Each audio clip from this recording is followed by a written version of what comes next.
Hi guys and girls, welcome to my Draw My Life video. So I was born on the 23rd of February, which makes me a Pisces. I was born in 1984 and there I am with huge eyes that were way too big for my tiny little face. And there's my mummy and my daddy.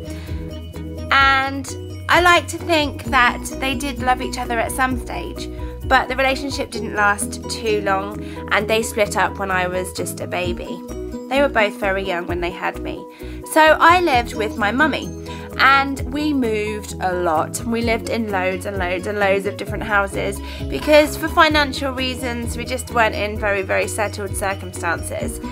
And it had quite a big impact on how I felt in terms of like my security and settling down and joining new schools all the time. I always felt like the odd one out and I always felt a little bit lonely. So to combat that, I used something that I still rely on quite heavily to this day, and that is my gigantic imagination. And my imagination just made me happy. Yes, I lived in a bit of a dream world. Sometimes I still do. By 1996, I'd lived in 17 different houses and I'd been to 11 different schools. And it was around this time when my mum met and married somebody different and had a family, and so did my dad. And I kind of stuck out like a sore thumb and didn't really know where I belonged at that stage. So, being a rebellious teenager, being all misunderstood and all that jazz, I turned to cigarettes and alcohol. I grew up really quickly, or at least I thought I was growing up really quickly, and I had massive boobies, which is neither here nor there, but I thought I'd tell you. And I started to hang about with what was commonly referred to as the wrong crowd, but I just kind of felt like I fitted in there. Ultimately, all I really wanted was to be loved, but I was too stupid and proud and daft to kind of express that. And boys and clothes and makeup and my friends and that kind of thing were my life at that stage, and my family just did not understand. Things dramatically improved by the year 2000 and I actually started to grow up. I turned 16, I left school, thank God, and moved on to college, and I loved college. My first course was media studies and I really enjoyed that, but most of all I just kind of loved the independence that came from being at college.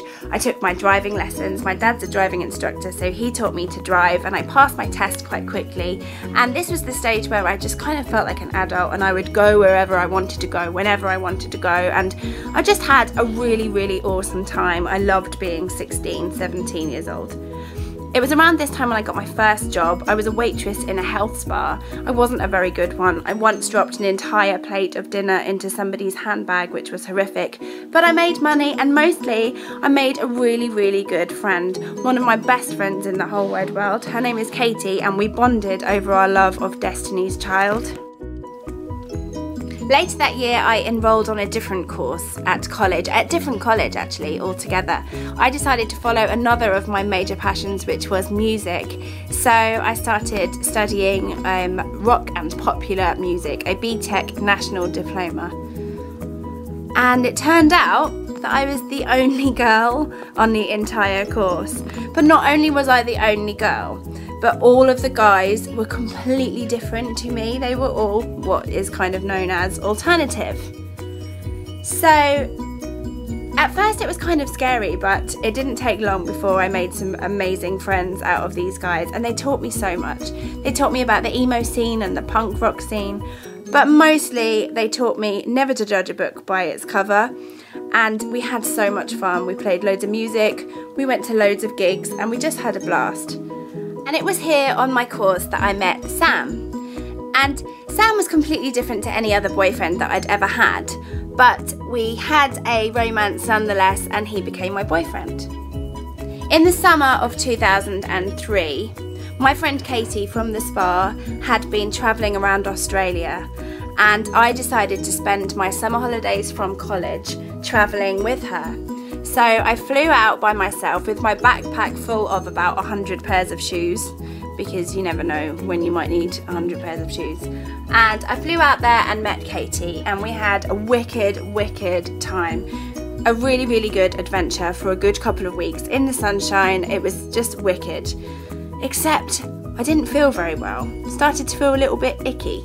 And I thought I had maybe some kind of stomach flu, but everybody else around me decided that it might be something a little bit more serious than a stomach flu. Well, it turned out that my stomach flu lasted for 9 months.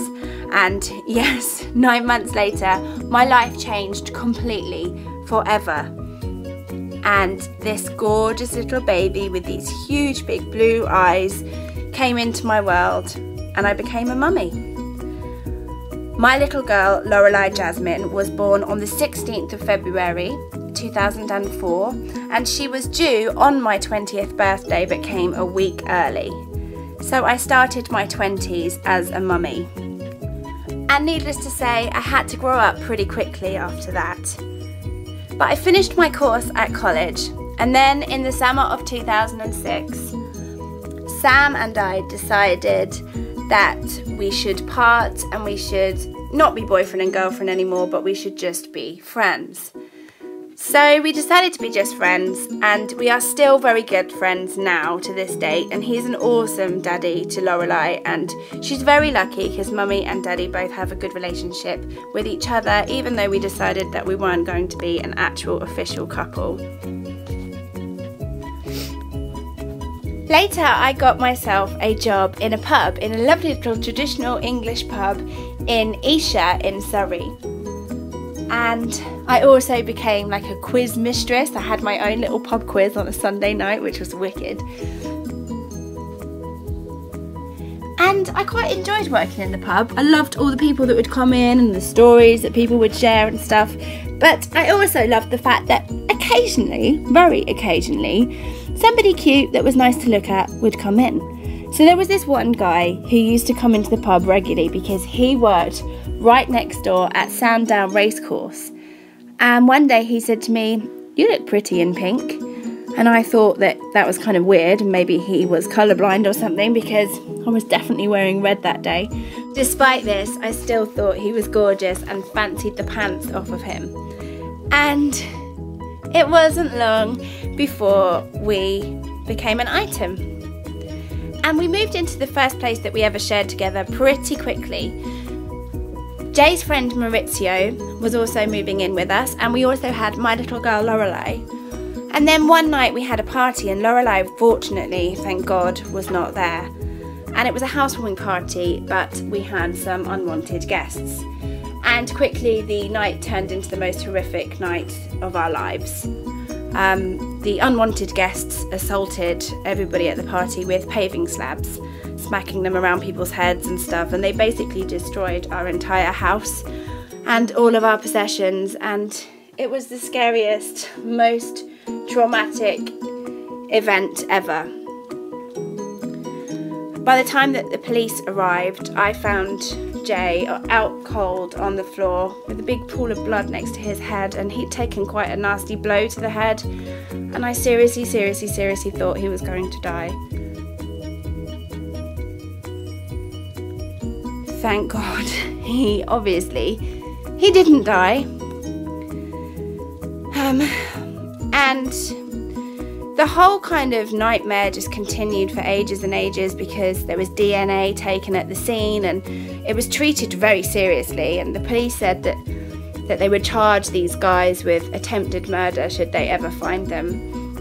And we had lots of identity parades and witness lineups, and we were in the news, and it was all very dramatic and scary and stuff, but they still never ever caught the assholes that did this. So in that one night, we lost a lot. We lost our home, our security, our faith in humanity, our possessions, but mostly we lost the baby that we didn't know that I was carrying. So Jay rescued me and took me to where I felt safest, to my hometown of Chertsey in Surrey. 3 of us settled down quite happily, and it wasn't long before Jay got down on one knee and proposed, and I became his wife. And we had a very traditional English country wedding, which was lush. We got married in a big church. I had a proper big white wedding, and it was exactly what I'd always wanted. And that was on the 24th of May in 2008. And at the time we had a secret that nobody knew. On the day that we arrived home from honeymoon, we went straight to the hospital and had a first scan appointment to see our little creation on the screen, and we found out that we were due a baby on Christmas Day 2008. We were unbelievably happy and just thrilled to bits that Lorelei would be having a baby brother or a sister, but it very quickly turned into utter dismay because we learnt that our baby had a number of fetal abnormalities that meant that he wasn't compatible with life. That was the term that the doctors used. So when I was about 21 weeks pregnant on August the 4th, 2008, I had to give birth to our baby Harrison. Except that we weren't able to take our beautiful baby boy home with us. Instead, our baby boy Harry grew angel wings. And after his funeral, we had a tree planted down in Chertsey, down by the river where his daddy proposed to me. And we try to visit that as often as we can. So life was very, very bleak after this, until there was a little bit of a silver lining on our cloud. And it turned out that once again, I was expecting. This time we were blessed with a healthy baby. And baby Leonardo, was born on the 20th of June 2009. It was a bit like London buses, you know, you wait ages for one and then two come along at once. Well, before we knew it, we had another gorgeous little boy in our family. Baby Mason Joshua, or MJ, was born about 18 months after his big brother, to complete our family of 5.